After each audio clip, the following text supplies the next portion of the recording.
Muy buenos días a todos y muy bendecido de poder estar compartiendo la palabra de Dios junto con ustedes en esta oportunidad. Y bueno, vamos a compartir aquí en el libro de Tesalonicenses, segundo Tesalonicenses capítulo 3 versículos 1 al 5.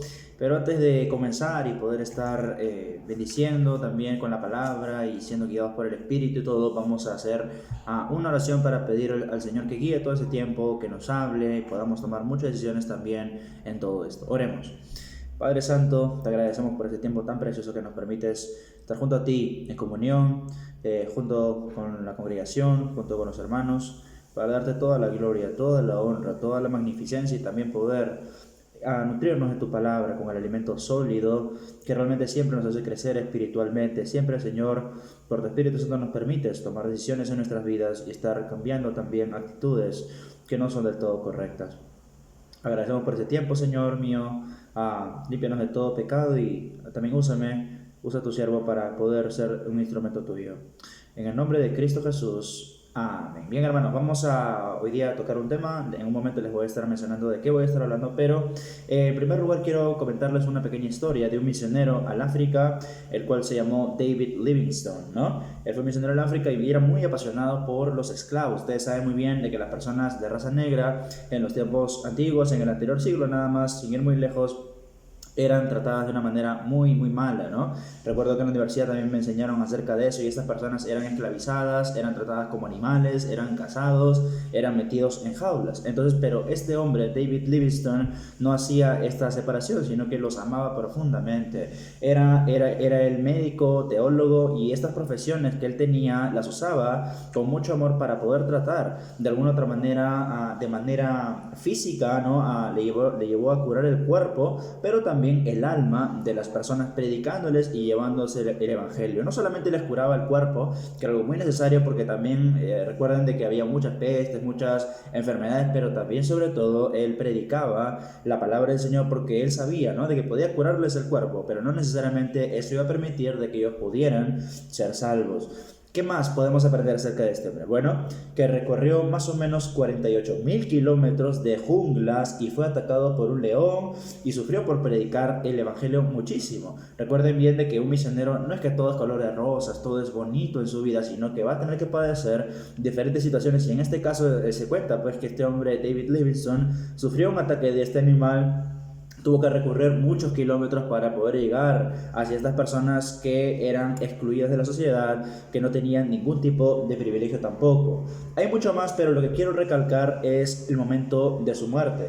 Él murió de rodillas orando en una aldea llamada Chitambo. O sea, su muerte no fue tampoco ignominiosa, no es que lo mataron, lo decapitaron como otras historias como Jim Elliot, que ustedes saben muy bien que fue misionero a los Aucas. Pero en este caso este hombre, David Livingstone, por más que fue a personas que eran excluidas, él no fue matado de ninguna manera, sino de que él murió orando, él murió de rodillas, y eso es algo que no se suele tampoco ver en muchos misioneros.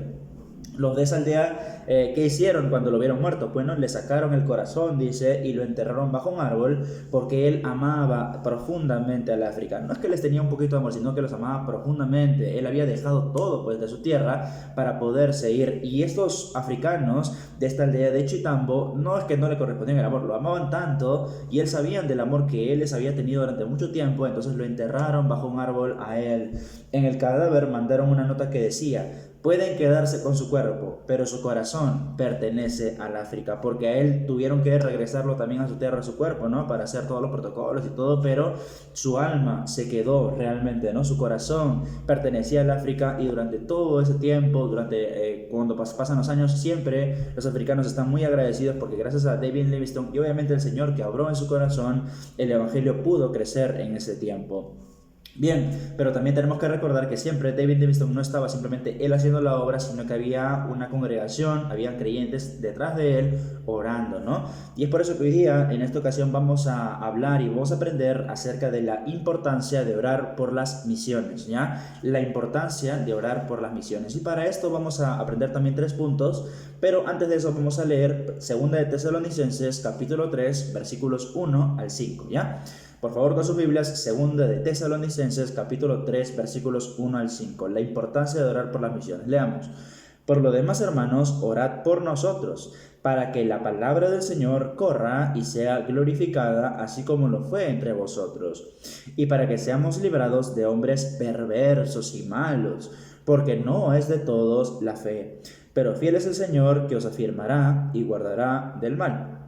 Y tenemos confianza respecto a vosotros en el Señor, en que hacéis y haréis lo que os hemos mandado.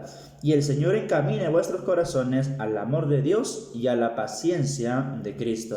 Bien, hermanos, entonces el primer punto que vamos a tocar en esta oportunidad va a ser la oración por la expansión del mensaje. Y eso está, y lo vamos a aprender en el versículo 1. Volvamos a leer, por favor, oración por la expansión del mensaje. Versículo 1 dice: por lo demás, hermanos, orad por nosotros para que la palabra del Señor corra y sea glorificada, así como lo fue entre vosotros. Entonces, esta oración que debían hacer esos tesalonicenses era para que la palabra corra.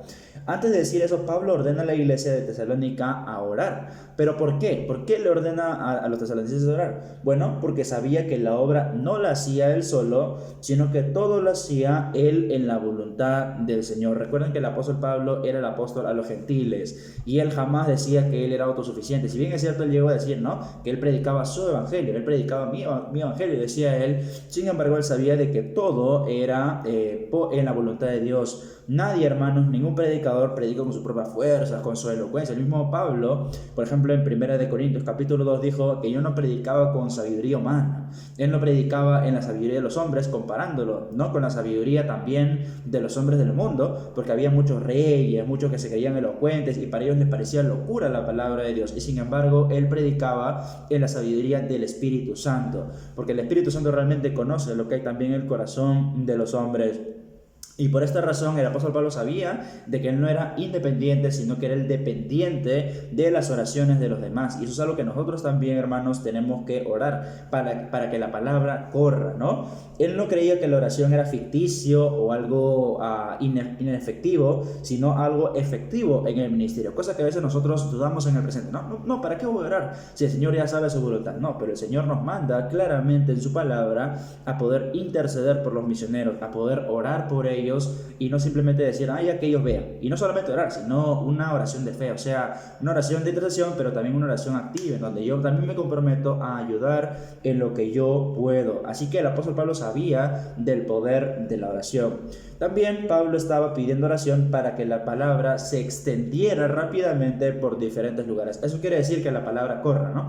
En la Biblia de las Américas dice esto, para que la palabra se extienda rápidamente. Y ustedes saben muy bien de que el apóstol Pablo decía, yo tengo mis manos limpias de sangre, ¿no? Ahí en Hechos capítulo 20, cuando le habla también a los hermanos de Mileto, a los pastores, ahí habla, ¿no? Yo he predicado en todo lugar, de tal manera que pues todo lo he llenado del evangelio, ¿no? Y tengo mis manos limpias de sangre. O sea, él miraba su sangre y estaba totalmente limpio, porque él sabía de que a todos les había predicado el evangelio. En Romanos 16 también habla de que Pablo había predicado en Ilírico y lo había llenado todo, ¿no? Pero no tratando de edificar sobre fundamento ajeno, ¿no? Sino obviamente también yendo a lugares en donde la palabra todavía no había sido sembrada. Entonces esa era la responsabilidad de los licencias. De repente muchos de ellos no iban a ir a las misiones, pero sí tenían que orar, porque ahí vamos a ver después de que habían hombres malos, perversos, hombres totalmente pervertidos que también perseguían al apóstol Pablo.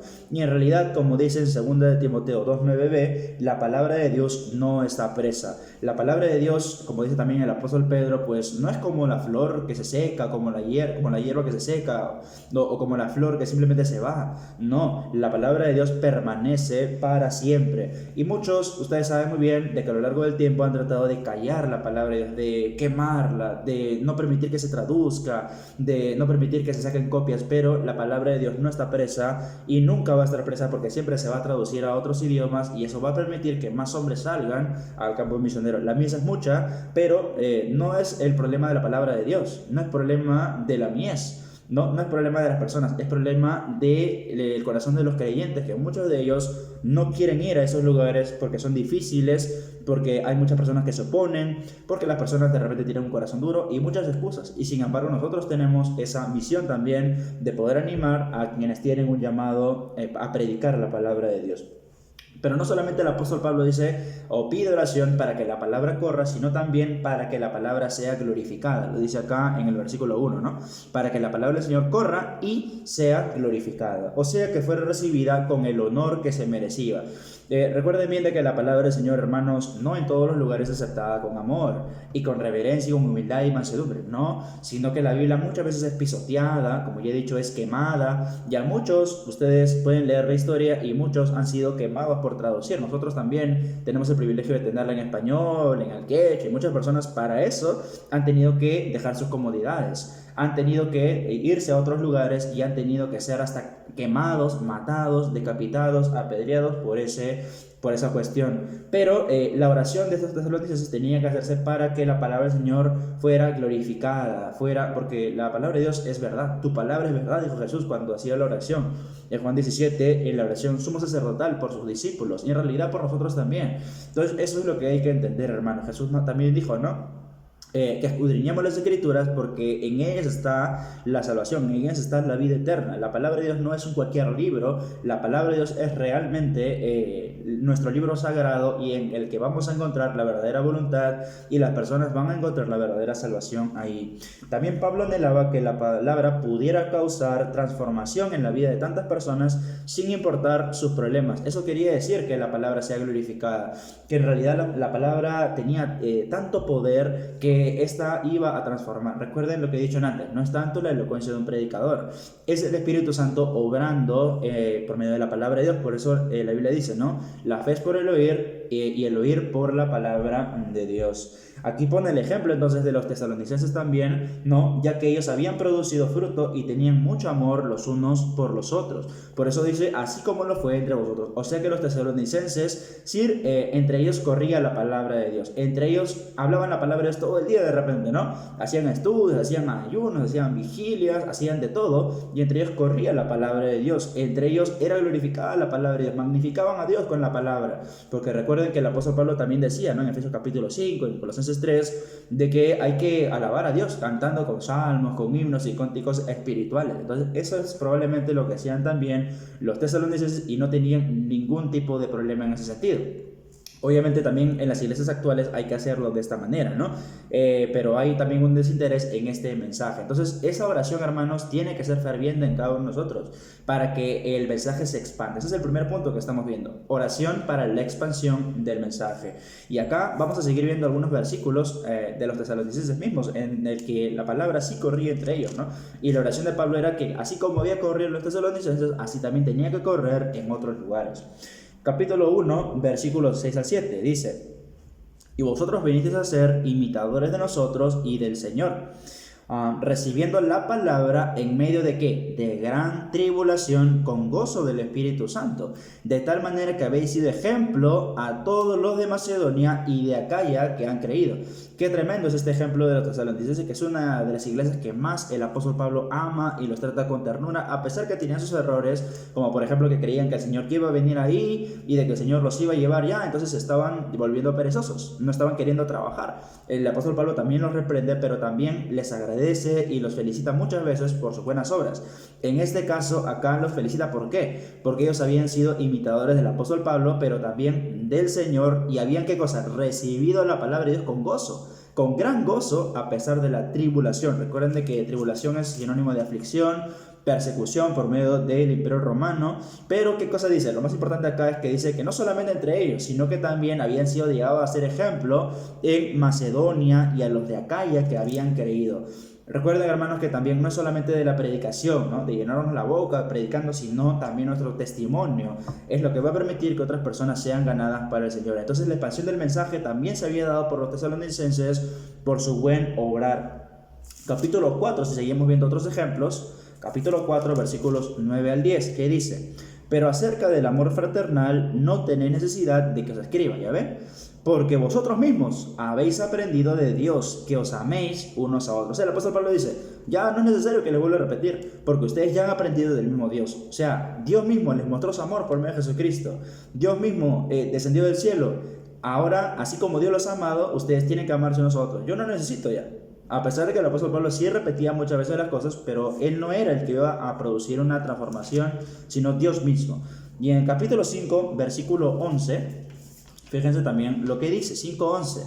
Por lo cual animaos unos a otros y edificaos unos a otros, así como lo hacéis. O sea, ya lo hacían, pero Pablo tenía que volverles a repetir, no vaya a ser que se olvidaran. Animaos y también edificaos. ¿Por qué? Porque en el capítulo 5 de 1 de Tesalonicenses también está hablando de la segunda venida del Señor, ¿no? O sea, se iba a manifestar diferentes cosas, iba a manifestarse el hijo de perdición, el hijo de ira, iba a venir el Señor. Entonces ellos tenían que edificarse, animarse unos a otros, no vaya a ser que uno de ellos estén simplemente tirándose al abandono, renunciando a sus trabajos. Entonces eso era la misión, tener un buen corazón, tener un amor fraternal entre todos ellos. Hermanos, nosotros también tenemos que orar por aquellas personas que están trabajando en la obra del Señor. Todos tenemos congregaciones en donde tenemos misioneros, sea 1, 2, 3, 10, todos tenemos que orar por los misioneros y tenemos que tener nuestra lista de oración. Y no es una oración sencilla de 1 minuto o algo así sencilla, sino hecha de manera profunda por aquellos que realmente están diseminando la palabra. Hermanos, la oración tiene poder y las oraciones son nuestro respaldo. Si nosotros no vamos a las misiones, oremos mucho porque esa es una gran obra que nosotros podemos hacer por ellos. Tal vez también ellos hayan hecho la obra en nosotros, o tal vez no. Pero la oración tiene poder también cuando podemos de alguna manera animarles, ¿no? Como he dicho, la oración tiene poder no solamente cuando intercedemos, sino también cuando les animamos. Pastor, ¿sabe que usted es un gran hombre? Tome esta ofrenda, así sea pequeño, eso va a ser de gran incentivo, porque los pastores también se pueden deprimir, los pastores también se pueden desanimar, ¿no? Entonces ellos, y algunos dicen, no, es que solamente yo apoyo a los que han apoyado en la iglesia. No necesariamente, porque ellos también están haciendo la obra en diferentes partes del mundo, también están aconsejando, y no necesariamente porque te hayan hecho algo a ti, sino porque es nuestro deber, aunque principalmente tenemos nuestro deber con nuestros pastores de nuestras congregaciones. Ahora, hemos recibido la palabra nosotros, pero ¿ha corrido entre nosotros? Esa es la gran pregunta, hermano. ¿Corre entre nosotros? ¿Es glorificada entre nosotros? ¿Le estamos esparciendo así como los tesalonicenses que tenían un buen testimonio y no necesitaban de que se les diga otra vez? O sea, nos amamos sinceramente y nuestro testimonio es tan bueno que hay gente que se convierte por ello, o en vez de que se conviertan por nuestro testimonio están acusándonos de que nos han visto por ahí, de que estamos actuando mal, que estamos hablando lisura. Mucho de eso, hermano, es obstáculo para que muchas personas puedan conocer el Evangelio. Así que oremos y actuemos de manera correcta. Entonces hemos visto, hermanos, este primer punto, oración por la expansión del mensaje. Pero en los versículos 2 y 3 encontramos una segunda cosa, que es la oración por la protección de los mensajeros. Ya no solamente oración por la expansión del mensaje, sino también protección de esos mensajeros. Leamos versículos 2 y 3 otra vez. Dice, y para que seamos librados de hombres perversos y malos, porque no es de todos la fe, pero fiel es el Señor que os afirmará y guardará del mal. Entonces, oración por la protección de los mensajeros. Entonces, ¿para qué está pidiendo oración? Para que sean librados de hombres malos, lo dice el versículo 2, ¿no? Algo importante, hermanos, que hay que recalcar es que Pablo no trabajaba solo, sino con un equipo. Recuerden que los viajes misioneros siempre él iba acompañado, ¿no? Por ejemplo, en Hechos capítulo 16 dice de que él lo reclutó a Timoteo, hijo de un padre griego y de madre judía. Entonces, este hombre tenía buen testimonio también de su congregación y lo jaló para su equipo, ¿no? Entonces, ellos fueron y de todas maneras predicaron la palabra del Señor. Podemos encontrar otros compañeros de Pablo, como Bernabé, ¿no? Como Silas, como Aquila y Priscila, entre otras personas que realmente fueron de gran ayuda, y en las cartas que él escribió también podemos encontrar varias cositas más. Tenía colaboradores que realizaban diferentes funciones mientras realizaba sus viajes misioneros. Claro, no todos iban a predicar necesariamente la palabra de Dios, aunque varias tenían esa función de expandir el mensaje. Otros se encargaban de llevar cartas, otros se encargaban de llevar una ofrenda, otros se encargaban de hacer oración, otros se encargaban de solamente construir la iglesia de repente, etcétera, ¿no? Entonces el apóstol Pablo realizó alrededor de 3 viajes misioneros y siempre estuvo acompañado de diversas personas de buen testimonio, no solamente que predicaban bien, sino que también eran comisionadas por diferentes congregaciones. Sin embargo, acá siempre viene un pero. siempre había oposición de parte de los enemigos del evangelio. Estaban las personas judaizantes, o sea, fariseos, saduceos, personas sectarias, legalistas, que eran demasiado legalistas y añadían a la palabra de Dios. Y también recuerden bien de que ellos se oponían al apostolado del apóstol Pablo, y el apóstol Pablo una y otra vez tenía que decir: yo soy apóstol, miren las imágenes, miren a todos los milagros que yo hago, ¿no? Entonces estos enemigos del evangelio no solamente eran en la cuestión doctrinal, sino también eran en la cuestión de querer matarlo al apóstol Pablo. Recuerden de que hasta querían apedrearlo en muchas cuestiones. Ahí en 2 de Corintios varias listas hay, por ejemplo el capítulo 11 nos va a decir, ¿no?, de que él sufría azotes, 40 azotes menos uno, sufrió naufragio, sufrió oposición de los de su nación, de falsos hermanos y muchas cosas, hermano, que el apóstol Pablo tuvo que pasar. Y los describe a estos enemigos del evangelio con dos palabritas. Primero, perversos, o también, como dice otra versión, irrazonables. Porque no creer en el evangelio es necedad, lo dice en el Salmo capítulo 14. O sea, en otras palabras, estas personas eran personas necias, tontas, que no querían pensar. Y no lo digo yo, porque ahí la otra traducción para el Salmo 14, cuando dice necio, el que no cree en Dios, es una persona tonta, porque obviamente quiere envanecerse solamente en su corazón, quiere envanecerse en su propio razonamiento, en sus filosofías, y darle honor al hombre o darle honor a las criaturas antes que al Señor. Se creen muy sabios, pero al final se burlan de Cristo y su obra en la cruz. O sea que pueden burlarse de la cruz de Cristo, que eso nunca pasó, que Jesús nunca resucitó. Y en esos tiempos lo sabían, claro que lo sabían. Estaban los gnósticos, por ejemplo, ¿no? No solamente acá en el libro de Tesalonicenses, también en el libro de Colosenses, en el libro de 1 Juan los encontramos muchos, a los cuales el apóstol Juan también les menciona como los anticristos. Y estos anticristos eran los que confesaban que Jesucristo no había venido en carne, ¿no?, sino que Jesucristo simplemente había sido un charlatán, había sido un hombre más. Pero Juan dice: no, pero nosotros lo hemos palpado, lo hemos tocado, hemos visto su gloria, hemos visto cómo él ha resucitado y ha vuelto a la vida. Pero lamentablemente, pues, aunque tú le des mucha evidencia a un ateo, a un agnóstico, esas personas no van a querer creer, ¿no? Porque el que ha hecho creer no es por vista, sino por fe. Segundo, no solamente irrazonables o perversos, sino también malos, porque eran personas agresivas y violentas en su trato. Eso quiere decir malos, agresivas, o sea, le decías algo y ¡pum!, se les prendía el fosforito y de frente querían ir a atacar, ¿no?, y a matar, en este caso, aunque decían que muchos de ellos creían en Dios. Insultaban y hasta podían poner en peligro a quienes predicaban, o sea, les decían blasfemias, les decían mentiras acerca de ellos, les decían mentiras al gobernador, por ahí, al procónsul, a los ayudantes, ¿no?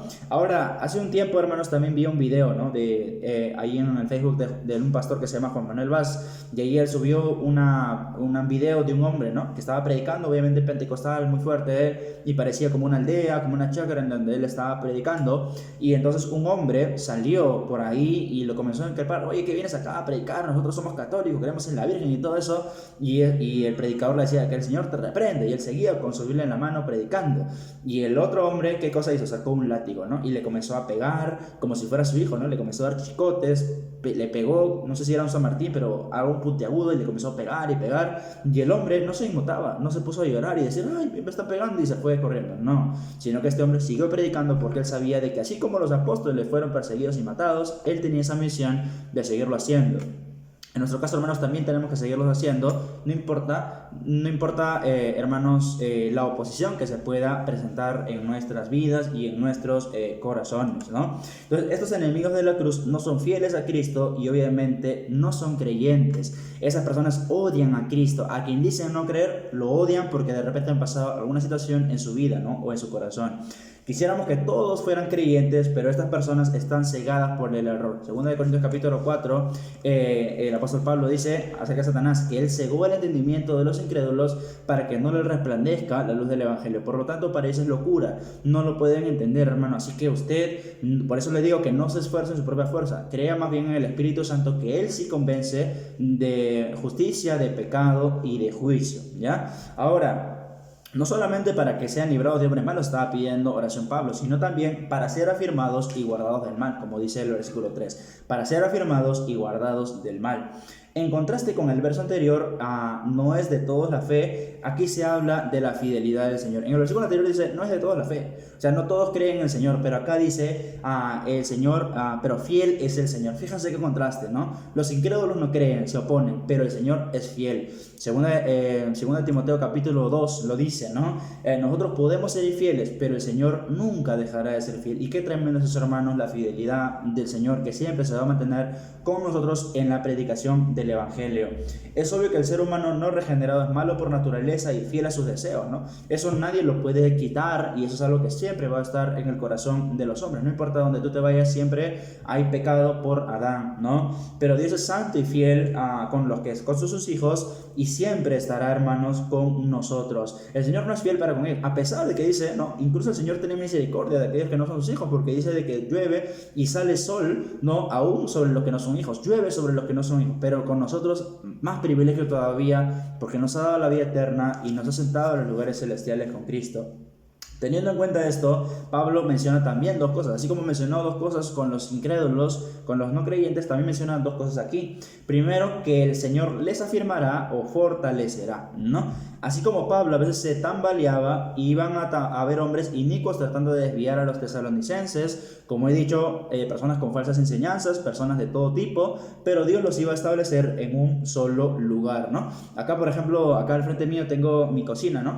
Y hay una parte en donde tienen que hacer un hueco para que pueda pasar el tubo, y el constructor, él sacó un taladro, ¿no? Pero que no era demasiado fuerte, y él comenzó a taladrar y comenzó a sonar, ¿no? Como suele sonar ahí un poquito fuerte, pero su taladro no era demasiado fuerte, por lo tanto no pudo atravesar esa pared, sino que más bien el taladro se rompió, ¿no? En pedazos. Entonces, ¿a qué quiero ir, hermanos, con esto? Bueno, que nosotros, así como esa pared, tenemos que establecernos en un solo lugar. En 1 Pedro 5:10 también lo dice, ¿no? Que Él mismo os perfeccione, fortalezca, establezca, todo eso, porque el Señor lo va a hacer en nuestras vidas. No importa que vengan taladros, no importa que vengan palos, no importa que vengan quemaduras, no importa lo que venga, hermanos, siempre van a haber pruebas en nuestra vida, pero el Señor nos va a afirmar y nos va a guardar del mal.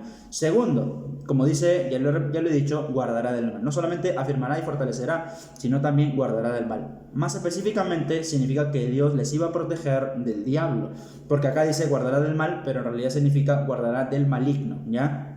El diablo está detrás de aquellos hombres pervertidos, esos hombres que se oponen al Evangelio de Cristo. Segunda de Corintios capítulo 11 dice de que no es novedad, porque así como los falsos maestros, así como el diablo se viste de ángel de luz, los falsos apóstoles también se visten de ángel de luz, ¿ya? Así que, hermanos, hay que orar también por los hermanos que están trabajando en lugares peligrosos y en donde hay mucha persecución. Oremos, hermanos, porque nosotros no sabemos si van a haber látigos, si ellos están sufriendo hambre también, si les están tirando piedras y por ahí les están haciendo hasta peligrar sus vidas.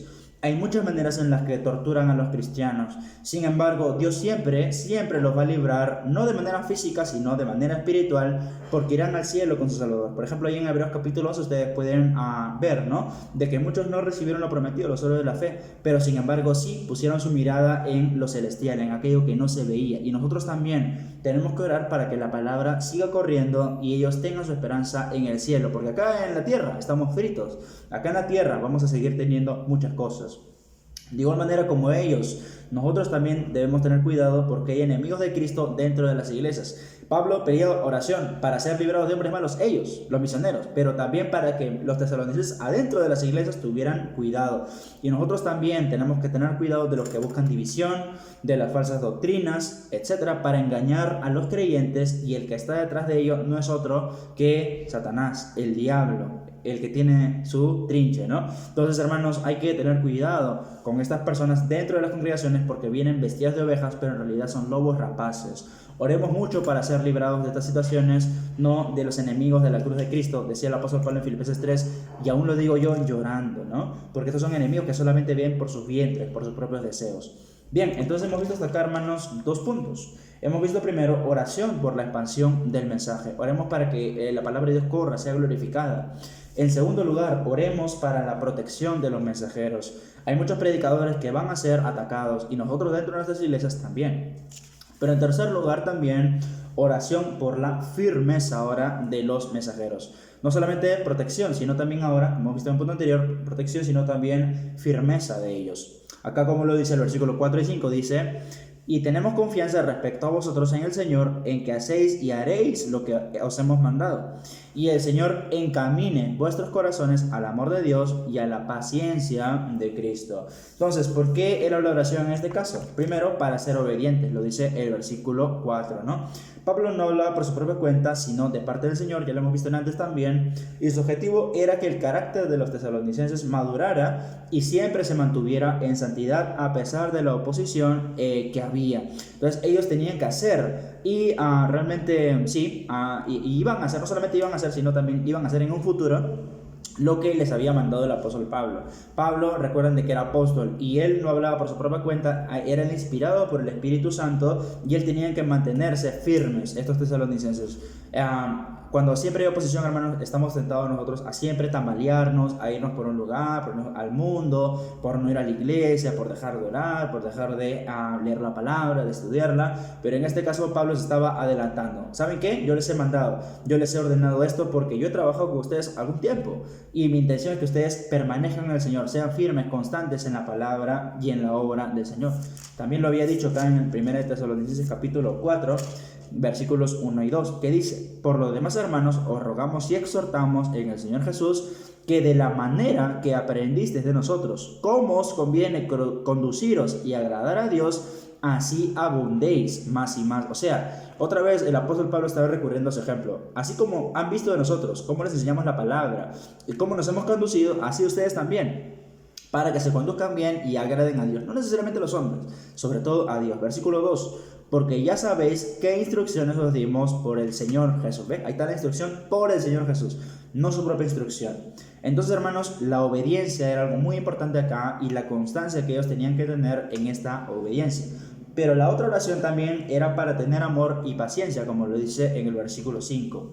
Es fácil desesperarse por la oposición y por los enemigos, hermanos. Sin embargo, debían amarlos a ellos, a sus enemigos, aún amar a los enemigos, ¿no? Como decía Jesús también en Mateo capítulo 5, cuando hablaba en el Sermón del Monte: amad a los enemigos y orad por ellos también. Entonces, amar a ellos, pero también amarse unos a otros y así demostrar por medio de su testimonio la obra que Dios había hecho también en ellos. Así que mucho amor, hermanos, y el amor no solamente con los que me caían bien o con los que les caían bien, sino también con aquellas personas difíciles de tratar, personas que se estaban dando al abandono, y también mucha paciencia, ¿no? Como les digo, ser muy pacientes, ellos tenían que ser muy pacientes, así como Cristo lo fue acá en la tierra. Cristo dio un chasquido, en un momento pudo haber exterminado todo, y sin embargo Él fue muy paciente. Dios también dice en 2 de Pedro, ¿no? 3:9, de que Él es paciente para con todos, no queriendo que ninguno perezca, sino que todos procedan al arrepentimiento. Y ustedes lo dicen, por más que sufrían muchas pruebas, tenían que ser pacientes, ¿no? Paciencia en griego, ¿qué es? Es una palabra que es hupomone, ¿ya? Que da la idea de perseverar, ¿ya? Perseverar, constante, cada día, cada semana, cada mes, cada año. No es que yo voy a hacer una devocional un día y después otro día, no. En el caso de los tesalonicenses está bien, igualito, permanecer en el Señor. Cristo sufrió mucho también, que Él es nuestro mayor ejemplo, y tuvo que soportar muchas cosas, y así está esta iglesia igual debía seguir su ejemplo y permanecer en la fe, ¿no? Porque el mayor ejemplo, hermanos, no somos nosotros ni siquiera son los pastores, porque también pueden fallar, sino el Señor Jesucristo, el cual es santo, 3 veces santo, y Él siempre permaneció a pesar que sufrió muchas cosas de parte de sus enemigos. Hermanos, entonces todo depende del Señor en nuestras vidas, nada es por nuestra propia voluntad, nada es con nuestra propia fuerza. Si se ponen a observar en este pasaje, van a encontrar que varias veces se repite, ¿no? En el Señor, de Dios, de Cristo, ¿no? Entonces toda esta frase nos hace entender mejor, hermanos, que las misiones y el hecho de llevar el mensaje no es de Samuel, no es de Juanito, no es de Erika, no es de Juana, no es de las personas, es la obra de Dios en nosotros, y por eso es que tenemos que orar para que la palabra corra, para que los mensajeros sean protegidos, para que también seamos firmes siempre en la palabra de Dios. Y las oraciones siempre tienen que estar enfocadas en Él para que obre en nosotros. Recuerden lo que dice Filipenses capítulo 1, verso 6, ¿no? El que comenzó en vosotros la buena obra, que la perfeccionará también hasta el día de Cristo. La obediencia, el amor, la paciencia nos deberían caracterizar sin importar lo que suceda a nuestro alrededor. Hermanos, la pregunta que yo les hago ahora ya para terminar es: ¿estamos orando sinceramente por las misiones? ¿Estamos orando sinceramente por los mensajeros? Estamos orando también para que el Señor nos use, porque muchas veces oramos, ¿no? Señor, bendice al mensajero para que él predique, y yo muchas veces tengo la oportunidad de compartir la palabra, pero ni bien me hacen algo, ni bien me roban un folleto, yo ya quiero tirar la toalla. Y no es así. Tenemos la comisión y tenemos el ejemplo del apóstol Pablo, tenemos el ejemplo de Jesucristo, y nosotros no debemos esperar a menos de que nos hagan algo también, ¿no? Entonces, si tenemos redes sociales, hagámoslo en redes sociales. Si tenemos un canal de YouTube, hagámoslo en YouTube. Si tenemos un horario que nos podemos separar para salir a predicar, hagámoslo, hermanos, porque esa es nuestra misión por la que estamos en la tierra. No tanto para vivir en nuestras vanidades de este mundo, sino para obedecer al Señor y llevar ese mensaje. Y si de repente yo no puedo, tengo una discapacidad, de repente ya no veo, de repente ya no puedo caminar, bueno, oro, doy mis ofrendas, pero tengo que orar y tengo que ser muy activo en esas oraciones. En este caso los tesalonicenses estuvieron muy obedientes en eso, y nosotros también, hermanos, tenemos que ser ejemplos para que muchas personas puedan ser ganadas para el Señor. Así que tomamos decisiones y ya estamos terminando entonces en este momento para pedir la dirección del Señor y que Él quebrante nuestros corazones. Oremos. Padre, te agradecemos por este tiempo. Qué bendición es saber que el apóstol Pablo siempre creía en el poder de la oración. Nosotros también lo creemos. Oh Padre, te pedimos por los misioneros, te pedimos por los mensajeros de este mundo. Realmente hay tanta oposición, hay tantas cosas que pasan, y sin embargo sabemos que tu palabra corre, que tu palabra es glorificada, que tu palabra siempre va a permanecer para siempre, oh Señor. Pero ayúdanos a no ser mezquinos, a no renunciar cuando venga la oposición, sino siempre a ser firmes y constantes en tu palabra, porque sabemos que tenemos tu respaldo, sabemos que tú eres fiel, a pesar que muchos hombres que no es de todos la fe, tú sí eres fiel, Señor, para con nosotros y para con todos los misioneros. Y te pedimos de una manera muy especial por todos ellos, misioneros, por los misioneros que están afuera, que están en nuestro país, que están sufriendo, de repente falta de comida, de agua, de repente muchas personas dentro de la iglesia que les hacen sentir ansiedad, depresión, pero Señor, ayúdales mucho, susténtalos y ayúdalos a siempre levantarse, sabiendo que están haciendo esta obra para ti, no para ellos mismos. Gracias, Señor, por ese tiempo, te agradecemos mucho y siempre úsanos y danos oportunidades para compartir tu palabra. En el nombre de Cristo Jesús, amén. Muchas gracias.